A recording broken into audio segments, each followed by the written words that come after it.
Hello students, कैसे हैं आप सभी। आशा करता हूँ आप सभी बहुत ही अच्छे होंगे। मेरे यूट्यूब चैनल फेमस इंग्लिश पर आपका बहुत बहुत स्वागत है, वेलकम है। दोस्तों आज की वीडियो बहुत ही इम्पोर्टेंट होने वाली है। क्योंकि दोस्तों देखिए, हमारे भारत में बहुत से लोग हैं जिनको इंग्लिश पढ़ना लिखना बिल्कुल भी नहीं आता है। तो दोस्तों ये सबसे पहली ये बेसिक क्लास मैं आपके लिए लाया हूँ, जिससे कि आपको इंग्लिश पढ़ना लिखना बोलना बहुत ही अच्छे तरीके से मैं आपको सिखाऊँगा। ठीक है दोस्तों, आज की इस वीडियो में बताऊँगा। देखिए दोस्तों, सबसे पहले जो हमारी मातृभाषा होती है हिंदी से हम इंग्लिश सीखते हैं। लेकिन हम जब भी कहीं इंग्लिश इंस्टीट्यूट या फिर इंग्लिश कोचिंग में जाते हैं तो वहाँ हमें क्या करते हैं, हमें सबसे पहले इंग्लिश का एक लंबा चौड़ा सेंटेंस दे देंगे, रूल्स दे देंगे, हमें वो रटवाते हैं, जो कि हमें उससे बिल्कुल भी इंग्लिश नहीं आती है और हमारा कॉन्फिडेंस डाउन हो जाता है और हम इंग्लिश बोलना लिखना पढ़ना बिल्कुल भी नहीं सीख पाते और हमें लगता है हम कभी सीख भी नहीं पाएंगे। तो दोस्तों ये जो तरीका होता है इंग्लिश से इंग्लिश सिखाने का, ये बहुत ही गलत होता है। हमें हमेशा अपनी मातृभाषा से ही इंग्लिश को सीखना चाहिए और इससे हम जल्दी सीख जाते हैं। तो मैं आज को इसी तरीके से आपको बताऊंगा कि हिंदी से इंग्लिश वर्णमाला का मिलान कैसे करना है और आपको इंग्लिश पढ़ना लिखना बोलना कैसे सीखना है और आपको कैसे ये आएगा। ठीक है दोस्तों, तो कॉपी और पेन लेकर बैठ जाइए। मैं आपको एक एक करके सारे कंसेप्ट बताऊंगा। कॉपी और पेन लेकर बैठकर लिखते भी रहना है और आपको मेरे साथ साथ बोलना भी है। ठीक है दोस्तों, तो चलिए शुरू करते हैं। देखिए दोस्तों, सबसे पहले यहाँ देखिए, जिस तरह हम इंग्लिश में दो पार्ट्स को डिवाइड करते हैं। इंग्लिश के जो लेटर्स होते हैं, यानी कि क्या अल्फ़ाबेट्स होते हैं। ठीक है दोस्तों, अल्फ़ाबेट को वोवल साउंड और एक कॉन्सोनेंट साउंड में हम डिवाइड करते हैं। जो वावल साउंड होते हैं वो 5 होते हैं, ए ई आई ओ यू, और जो कॉन्सोनेंट होते हैं वो 5 को छोड़कर वो कितने होते हैं, 21। यानी कि इंग्लिश में 26 लेटर होते हैं, उनको दो भाग में डिवाइड किया, ये सभी को पता होगा। उसी तरह हमारी हिंदी भाषा में भी क्या होते हैं, वावल साउंड होते हैं। ये जो आप आ ई ये देख रहे हैं ना, ये भी क्या है, एक वावल साउंड ही है, जो कि ये मात्राओं का काम करते हैं। ठीक है दोस्तों, हिंदी में उसी तरह हमारे इंग्लिश में भी ए ई, यहाँ देखिए आप, जो इंग्लिश में वावल साउंड होती है, यहाँ देखिए सभी में क्या है, ए आ ई वही यूज हुआ है हिंदी में भी।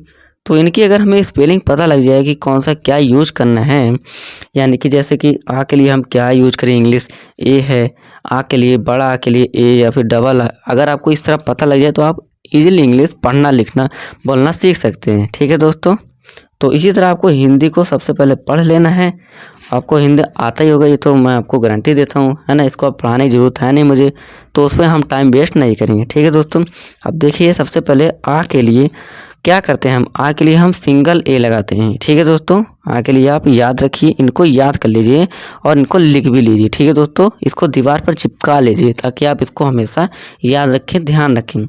आ के लिए ए लगाते हैं, इसके बाद बड़ा आ जाता है। बड़ा आ के लिए आप देखिए दोस्तों, सिंगल ए का भी यूज कर सकते हैं या फिर डबल आ का भी यूज, दोनों में से आप किसी भी को भी यूज कर सकते हैं। ठीक है दोस्तों, फिर हमारा नेक्स्ट जो हिंदी वर्णमाला में आता है स्वर, यानी कि छोटी ई। ठीक है दोस्तों, हिंदी जैसे इंग्लिश में कॉन्सोनेंट और वोवल्स होते हैं, दो भाग में डिवाइड किए गए हैं, उसी तरह हमारी हिंदी में भी दोस्तों स्वर और व्यंजन होते हैं।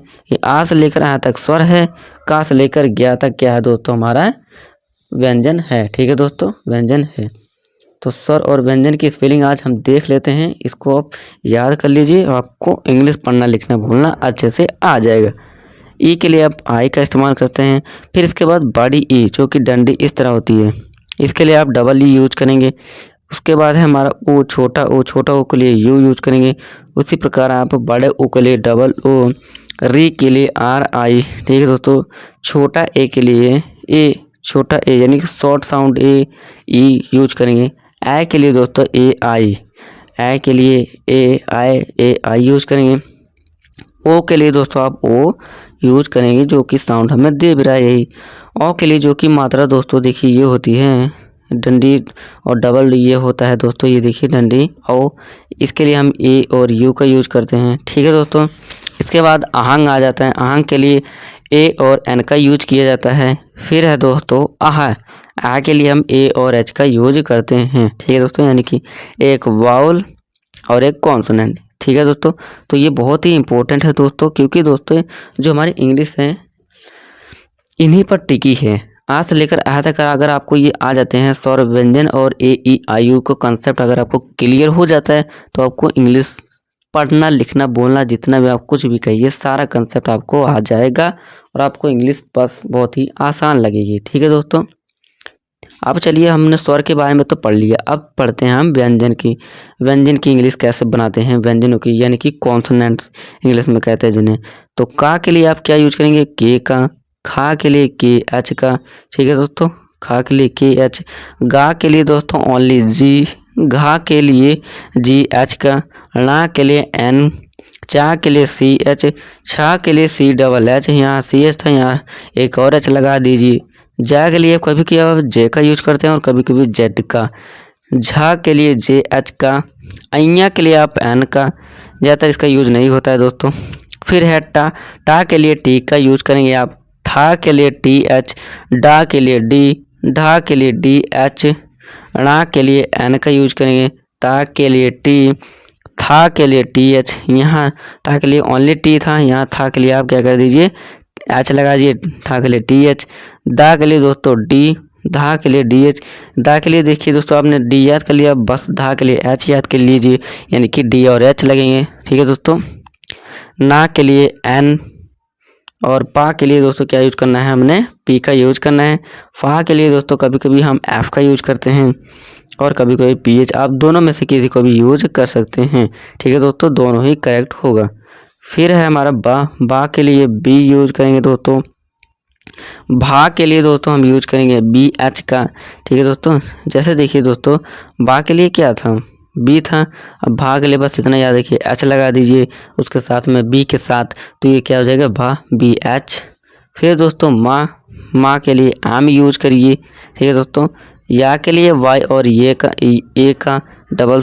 ठीक है दोस्तों, एक हमारा वाउल एक और ये देखिए दोस्तों, ये वाई भी हमारा एक प्रकार से एक हाफ वाउल ही होता है। ठीक है दोस्तों, फिर रा के लिए दोस्तों आर का यूज करेंगे, ला के लिए एल का यूज करेंगे, वाह के लिए दोस्तों हम कभी कभी वी यूज करते हैं और कभी कभी डब्ल्यू, आपकी चॉइस है जो आपको ठीक लगे आप यूज कर सकते हैं।